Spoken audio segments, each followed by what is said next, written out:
রমজানের লাস্টে আইসা জিব্রাইল বলছে, ইয়া রাসূলুল্লাহ, এত বড় রমজান পেয়ে ইফতারের নেকি, সেহরিতে নেকি, তাহাজ্জুদে নেকি, তারাবির 20 রাকাত নামাজে নেকি, 5 ওয়াক্ত নামাজে নেকি, শেষ দশকের এতেকাফে নেকি, শবে কদর তালাশ করার দ্বারা নেকি, জিকির করার দ্বারা নেকি, তেলাওয়াত করার দ্বারা নেকি, দোয়া করার দ্বারা নেকি, কাউকে সামান্য ইফতার করাইলো নেকি, এরপরে একটা নফল একটা ফরজের সমান, একটা ফরজ 70টা ফরজের সমান, এক রমজানের প্রথম দশক রহমত, মাঝখানের দশক মাগফিরাত, শেষ দশক জাহান্নাম থেকে নাজাত।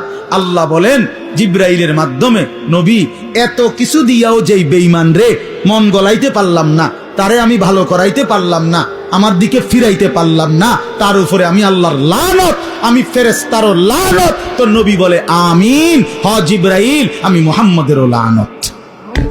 যা তোর উপরে খোদার লানত করুক।